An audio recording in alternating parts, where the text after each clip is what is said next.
How long ago did you open your practice? Because I know Nova Plastic, they are in a newer building. So Yes. they had to have been... Yes. So I purchased my practice November 2013. So I'm about to have my 10-year anniversary. And I was there in the original space for 5 years before moving to the one in One Loudoun. Okay. So it was a complete build out. Okay. How did that go? Was that fun? It was a lot of fun. And I'm glad I did it that way because I really got to know or get a sense of who I was as a practitioner and get a better sense of what my brand was if I had done it if you had to from build straight up. Yeah. Like started in my new building space. I was a different practitioner when I purchased. What do you mean by that? Were you kind of like a... Well, you know, I was more fresh out of school and just different life experiences. I wasn't a mom yet. I had all of the, you know, new dentist, bright-eyed, great ideas, all of the heart and soul, but not the experience behind it. And when you go through all the hard stuff, it shapes you, it makes you stronger, it makes you more defined on and confident in who you are and who you want to be, and also more plastic in a way, and that you can be like you have molded yourself to fit the frame of challenges that you can come across as a business owner. Yeah. Dynamic, I guess, is that it? Yeah. Flexible. Yeah.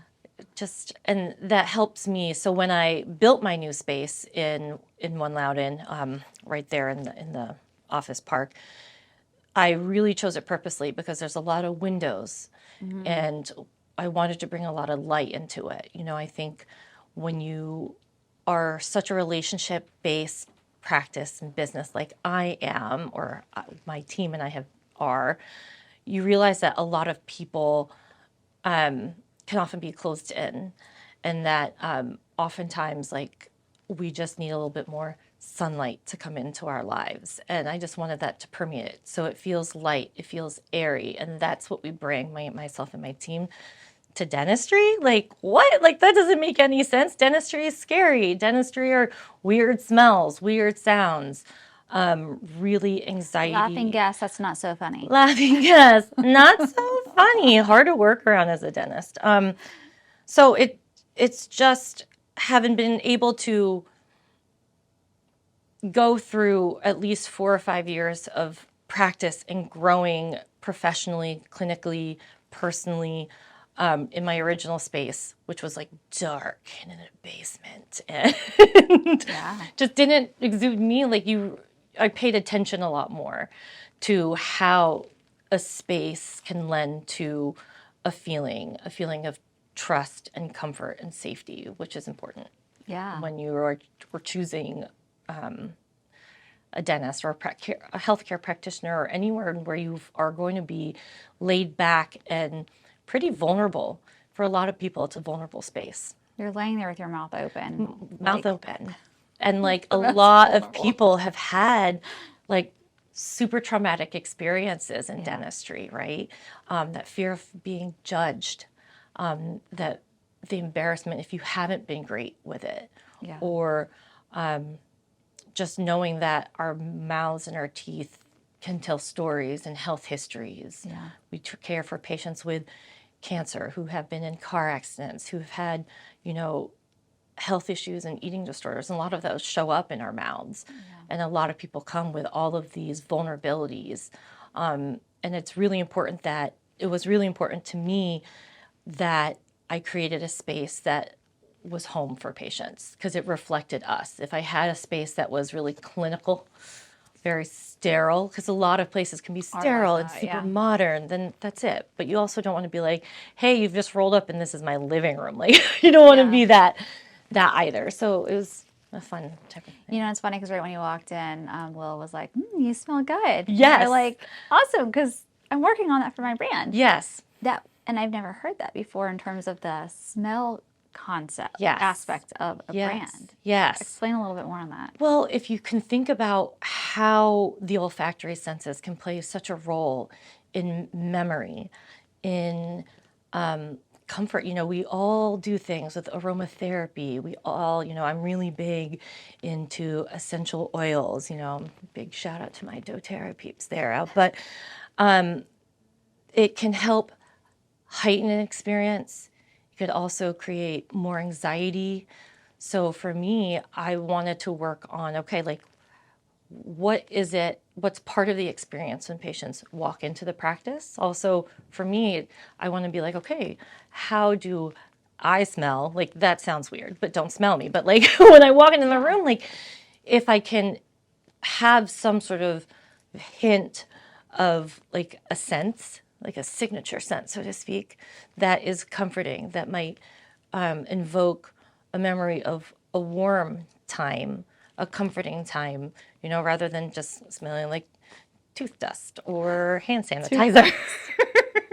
I mean, What does tooth dust? Or, chemicals that we work with and just sweat. Like, it's so hard being a dentist. Yeah. You're just constantly bent over and you're intense. It's a really intense space. Like, kind of like hunched over people all day. Yeah. So to be able to say, okay, like, how do I combat that, right? Like, beyond smelling like Old Spice or like whatever super fresh powder, like just having it. Obviously nothing overpowering, but it's kind of been this journey that I've been going on for the past few months of trying to find a signature scent.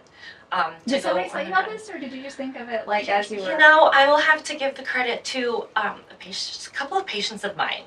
I noticed, like, whenever they come in, we're like, oh my gosh, I know Elsie's coming in, or so-and-so's coming in. And that got me thinking, like, that's such a positive reaction. And, like, what's it like if you have someone walks into another room and they smell someone else smelling like that? And you're like, this reminds me of, it's like, Dr. Claustro, she's so amazing. Her skin is great, and so is her smile, and we love her so much. I should check in. When was the last time I've been to the dentist? Have I written my 5-star review yet? Oh my gosh! So those are the things that I'm just, all those little bits and pieces. We think brands are logos and colors, but it can extend so much further than that. As you know, like, you work with so many different business owners or, teams, and the brand goes beyond just the logo, right? Like, even for me, like, I'm like, should I redo it? Should I do it? I was like, no, like, our brand is an emotion. It's a feeling that patients leave with after being under our care. And I love, and by the way, you can put your drink down wherever, it's just going to cry if it's bothering you. I love that, because when I am explaining for the first time or the second time to new team members, they'll ask questions like, oh, what should I say? What should I do? And I'm like, here, this is what it comes down to. It comes down to when our clients come up the stairs, this is how they are feeling. They're feeling tired. They just came up 2 flights of stairs. Mm-hmm. Their arms are full of clothes. They don't feel comfortable. They don't want to be here. More than likely, they're doing it because they have to. They're out of breath when they hit that door.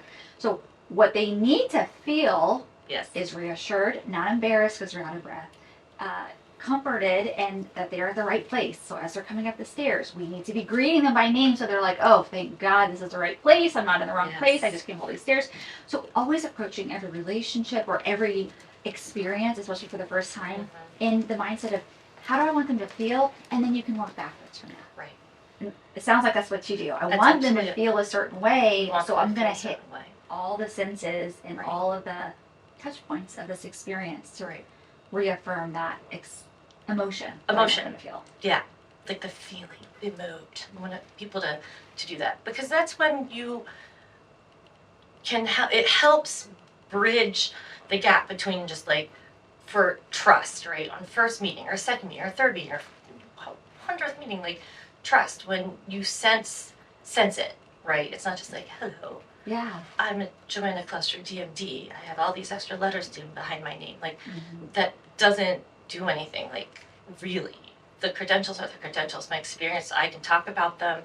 I talk about how much I've done CE and studied and, teach and all that. But for a lot of patients, that doesn't matter. But if you can invoke that sense of trust, that's awesome, because there's so many people that come with trust shattered in the past for various reasons. 100%. And I also say, like, sometimes people will make decisions. Most times people make decisions and they don't really know why they make the decisions. Right? I just like that brand. I just like this person. Well, why do you like them? I don't know. There's just something about them that just really draws me in. Mm-hmm. And it's not because of how many CE classes you took or how many licenses you have. I mean, that stuff is important, but that's like borderline baseline. Like, you've got to start. Yeah. Well, I was not, that was not towards you.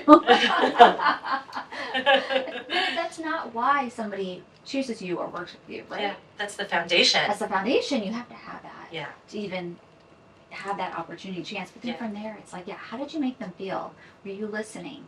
Did you walk into the room and they were like, ah. Oh, I'm right? here. I can here. relax. I can unwind. Or I'm not quite relaxed yet, but I'm here and I know that I'm in good hands. That right there. And so how did you, like, so obviously you started your practice. Can you bring me way back to what made you decide to go into dentistry? Yes, industry. Oh my gosh, it was like a million years ago. It actually wasn't. So for me, a lot of people, they grow up, they're like in elementary school or high school and they're like, oh, I want to be as a doctor. I want to be a dentist. I love how my dentist made me feel. That's not the case. Like, I went to the dentist. I threw up in that little like thing that looked like toilet bowl next to it because I hated the toothpaste grit. I didn't have great experiences. Both of my parents are physicians, so like they had a lot of pressure being like, you got to go into the medical field. You got to do this. You got to do this. And of course, I'm like, I'm gonna rebel against this. I'm not gonna do that. I don't want to do that. I want to write screenplays. I want to write screenplays, or do not that. So I went away to college and decided to study computer science. It was like the late 90s. So it was like super techy, great field, still is a great field, right? But I mostly did that because I wanted to be in class with a cute boy. Mm-hmm. Now married to him, so not a complete waste Wonderful. of time. My degree was, well, not so complete, but I also, did minors and English and business. And my parents are like, doctor? And I'm like, no. So I graduated. I worked in marketing and graphics design for a few years, and then it wasn't until I was visiting my sister and her husband who was in dental school at the time, and I was like, this is really rad. Like, Scrubs was a big show at the time. I was like, this is neat. Everyone walks around, they wear scrubs. It's like you're in school with your best friends all the time, and then I was like, I could do this. Like, I'm down for that. I'm down for that. I love helping people. I'm a people pleaser. My personality seems like a good fit. I'm artistic. I made jewelry. I thought that was enough to do, hand skills. So I was like, let me give it a try. So how old are you at this point? At this point, I was 24, 25 when I decided. But because I didn't do pre-med or anything like that, I basically had to take all of my prerequisites again. So I didn't enter dental school until I was 27. So you were 25, you took prerequisites. Mm-hmm. Did you do that local or? Yes, locally at George Mason. George Mason. Yeah. So 2 years. 2 years, did all of that. And then you had to take the entrance exam. Yeah. So 27. Yeah. 26, 27-ish. Taking all that. At the time I was like, I'm so old. Yeah. Oh God, what did I do to back there? And got in, and it was a blast. It was kind of nice going later in life, right? Because you had a taste of the workforce, and you're like, wow, school was way more fun. And I also had a sense of school's great. I want to do really, really well, but I'm not gunning to be the top of my class. I want to enjoy it. I want to kind of protect my mental space and health, not burn myself out, and really focus on the parts of dentistry that I enjoy, and understand that, like, I'm not going to learn everything here in dental school. I'm going to have to depend on great mentors. Because my parents are physicians, I knew that there was always the opportunity for continuing education. It's where I realized, like, I'm a junkie for learning.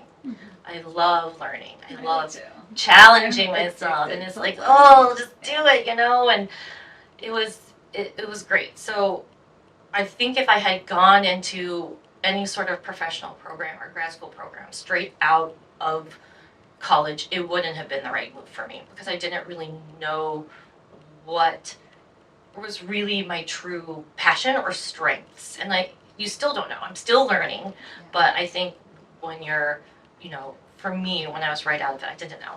Yeah. I wanted to just hang out, and that was fun too. Okay, so how many years was it? So it's a 4-year program. For your program. I got married during that period of time, and then worked for a few years in Boston. I went to Tufts in Boston for dental school, and thought we would live there forever because it's so charming and cute and historical, but it snows a lot. So we decided to come back down here, and I worked for some great doctors in the area. Was a lot closer to my brother-in-law, Dr. Mark Jeffries, who is local here in Herndon. And he's the same one that inspired you to go in. Yes, okay. Yes. And so very thankful for him and for me learning from his successes and hardships as an owner, and still do. And kind of the rest is history. I was like, I don't want to work for anyone, I want to work for myself. Again, I can do everything better than everybody else. And then you're like, oh my God, it's so hard. Well, and then when did you become a parent? And then I became a mom in 2017. So I'm very career focused. I have been with my now husband since 1998. We worked together just like a nice single income, no kids. So you got a 10-year anniversary and a 25 double income, no kids. Yes. Anniversary coming up. 10-year anniversary for school. 10-year anniversary for school. For For practice. Business, yes. 25-year anniversary of dating or being with the same person go. forever. Awesome. I know. I know. Yeah, We're thinking, did we commitment. meet when we were 0? Right? Yes. No. That's so funny. So, it's fun. Thanks for bringing me all this down. But the challenges of being a mom, as we all know, do you have? I have 3. You have 3. Holy cow! How you do it? I was like 1. That's good. Yes. But again, I had Hudson. He's the cutest. Follow me online. You can see him. He is amazing, but it's so hard, right? And I had him when I was 37. And it's nothing more fun than getting that piece of paper at the hospital, and you're like, excuse me, under pre-existing conditions, what is AMA? And they're like, advanced maternal age. I was like, wow. Oh, yeah, same. That's not nice. That's not nice. But it is what it is. And yeah, it worked out, all of it worked out for me and my schedule. Wrapping my head around everything. So if you had him near 37, there's no way. You don't look any older than 37. I know. So he must be like a year. He's just turned 6. He just Good lost answer. his first tooth. Oh, I sweet know. thing. I know. Does the tooth fairy come to your house? Are you the tooth fairy? She did. She comes. I am not the tooth fairy. She's a real being. No, it's fun. He just lost it last week while we were overseas. So we were visiting Tangier, Morocco for the day, and we were in the Casbah, and he jumped up and hit his head, and pop, out came his tooth. So the tooth fairy visited in Morocco. She visited us while we were staying in Spain. So overnight came to us in Spain. So he has some euros. I love that. He has to use. There we go. Yeah. Or save. Or save. That's right. Exactly. Very cool. So tell me a little bit about marketing for you. Yes. How you see marketing specifically for small business owners in our area, because we are in such a, I believe, such a sheltered business area in terms of like when bad things happen in the world, we don't really get affected the way that a lot of other parts of the country get affected. Right.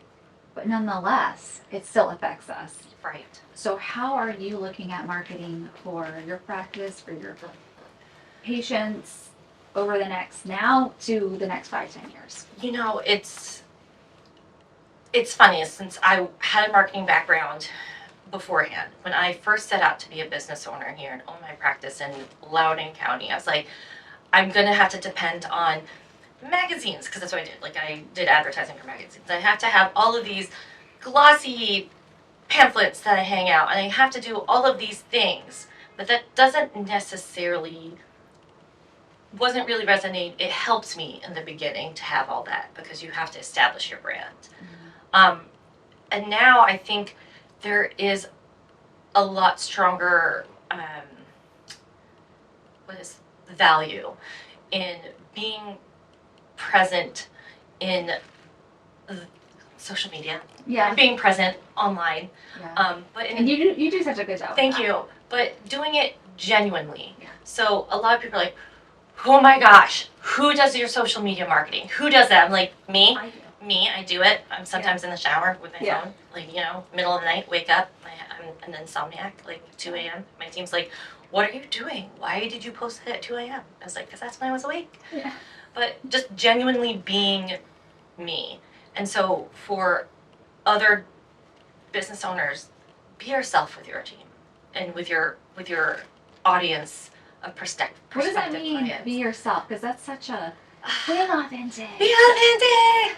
I don't know. Be like this. Like, okay. So for me, I think people think dentist. You're like, okay, white coat, has to be very professional. Can't say certain things. Don't cross the line with certain conversations.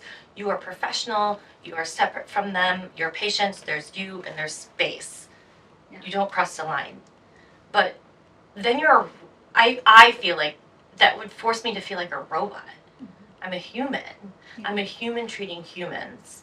And I have human stories and they have human stories. Not robot stories. Not robot stories, So I think when it comes to marketing, you have to find a way to share a piece of yourself. Yeah. A piece of your why, a piece of who you are at home. I know people are like, privacy. I was like, that's fine. Like, I'll not show all of my things. I show a lot online. Yeah. But for me, I think because it helps me be more relatable.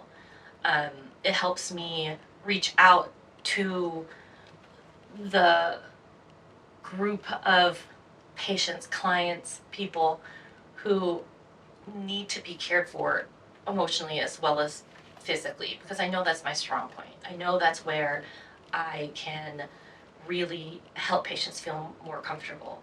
So when I'm online and telling a story or sharing a photo, I try to capture that, like the essence of who I am and what that feeling is, right? Like, I don't think if you hire, and I'm not saying don't hire a professional, but I think when you are working with someone or building a portfolio of posts, really think about what is it that you're saying, right? Everyone's going to say, floss your teeth, right? But how is flossing your teeth impactful to them in a way? And how has sharing that your journey as a dentist and your experience make you feel as a person, dentist, and to see patients succeed? Yeah. Like, share that. Like, share your joy and happiness as much as just the patient's joy and happiness. Do you think it's because you have a marketing background that you're able to do this so easily? I think just because I'm Filipino. No, I don't know, right? I try to think of that, but I think it's just a collection of my life events, right? I grew up in a small town in Southwest Virginia. I was one of the very few minorities. I was going to say, we're the only Filipino girl. Surprisingly, no. There was a collection of us, but in the greater scheme of the population, we were a true minority. And then I came up here to Northern Virginia for high school. I went to boarding school at the Madeira School here in McLean and met so many different young women from all different cultures and backgrounds, and it was amazing. And at that stage, I was really quiet, sheltered. I'm like from a small town, and suddenly in big, even then, back in the 90s, a big old metropolitan, DC area, you had to think a little bit quicker on your feet. I learned how to read people a little bit more, because when you're living in a dorm full of teenage girls, That's like my biggest nightmare. it's kind of like a little bit of like being on the front lines of some terrifying hormonal just thing. Like, you think Mean Girls and all the things we go through, and it's all at once, and there's no moderator, and you don't have like parents right away, or like the comfort of like your family there, right, of escaping. So it kind of prepares you to have a little bit of thicker skin, but an empathetic heart, and an open-mindedness and curiosity. So I think from that, and that's when I wanted to be a screenplay writer. So I think it just... You had lots of stories. Just a lot of stories. I think you hear a lot of stories, right, when you're living in a dorm full of young girls, women. So I think I just gained an appreciation for storytelling, right? Yeah. Then, and the power of invoking emotion through storytelling or arts or dance and whatever it may be. Okay, so you're writing your first screenplay now. Not really. Not that I know of. No. But let's pretend like you are. Right. Without you thinking through it too much, what would that story be? I mean, about what? Anything? Anything. Oh my gosh, to be honest, it would be a screenplay about me being this amazing travel writer, and I just have to go around and I discover myself and help raise women up through travel and shared experiences and meeting women from all over the world. What is it called? I don't know. I don't know. I don't know. I don't know, because I'm still discovering. I don't know. Oh gosh. That's fun. That is fun. And honestly, I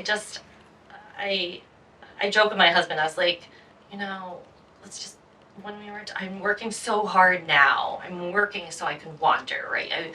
I'm working so we could just travel the world. Wander. I like that. I like wander. That want that in the title. Work that in. Okay, I'm going to. Wander, right? Yeah. That's awesome. No, Spreading smiles across the globe. There we go. Through amazing dentistry. The girls wander travel. Okay, guys, I'm not a professional. No, right? No. We'll say no. Okay, looking into the future, where do you see yourself 10 years from now? Because you told me that you're building your marketing, everything through storytelling, through authentic connections with your audience and with your client or patients alike. Yes. But in terms of 10 years out, what does your practice, what does your life look like outside of wandering the globe? Is continuing to elevate patients' lives through dentistry and also facial aesthetics. So I've incorporated facial aesthetics into my practice, like non-invasive facial aesthetics. So, the idea is, for me, I do a lot of cosmetic and rehabilitative dentistry. That's a big word. It is, especially when you're like, oh my God, I'm talking. So I do a lot of big cases where we can do veneers or full mouth rehabs, where we give patients their smiles back, their functionality back. And a lot of our patients come to us saying, I feel aged. I feel weathered. It starts with the teeth looking more worn, broken down, old, restorations beginning to fail, and that it weighs down on us. I think especially now, after the pandemic, everyone sees themselves more, right? And I think a lot of people are finding themselves using filters. And I don't want people to filter themselves anymore. And I think by helping people regain the confidence and feeling whole again through rehabilitative dentistry and cosmetic dentistry, I am able to just elevate their lives, give them radiance, give them the ability to be more present for their families, so we're not always worried about which filter I'm going to use, which lens is my family going to see me through today, right? What lens am I trying to project out to the world? Rolling back to social media. I want people to be authentic. I don't want them to depend on filters to feel that way, right? So if I can give them a healthy smile, a naturally enhanced smile, I know people are like, but you're wanting to do veneers. It's great. I am returning people's smiles, what time and where and damage has taken away.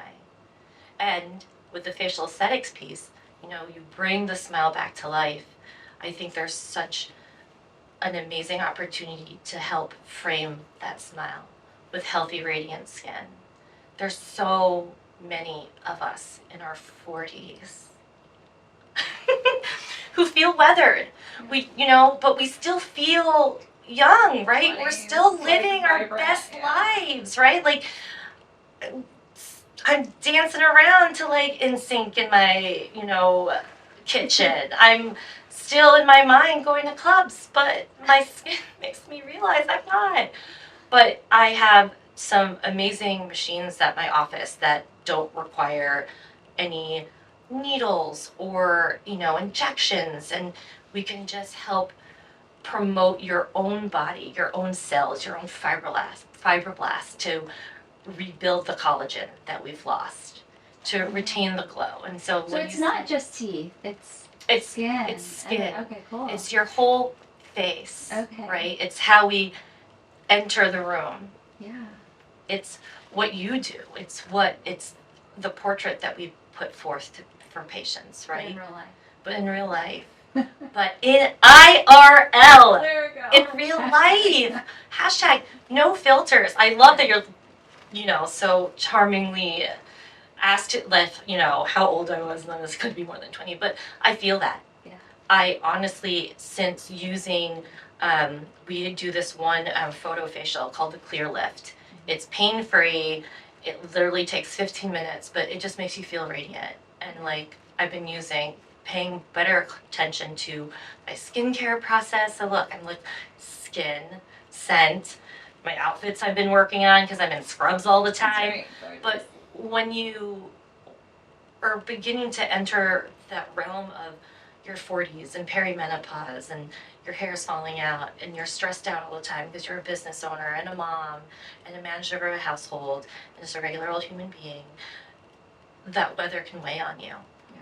But when you take some small steps and allow yourself to invest in yourself and in these things that are out there to help patients feel, fellow humans feel more at ease in their own skin, in their own body, with their own smiles, man, that is why I do what I do. It is why I do what I do, and I love it, and I get emotional about it. That's my brand. That's it. That's my brand. That's my, what is it? The mission statement. Yeah. My passion statement is I want people to leave feeling radiant. Whether it's they feel radiant because they just got over their fears, or they got their skin done right and their smile on straight, right? They just got their Invisalign done. Yeah. I want people to feel radiant and cared for. I love that. Yeah. That's so beautiful. Yeah. Have you? I can do it for the face. All right. So you just said all the things I was going to ask you about. So I love it. In terms of, if you had one message for the world, outside of just dentistry, right, or outside of being a mom, right, what would that message be?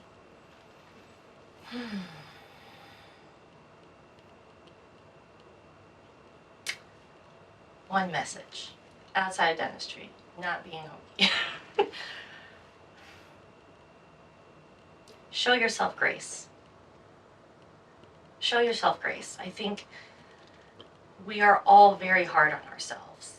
And I think when you show yourself grace, you also give yourself room and permission to take care of yourself a little bit.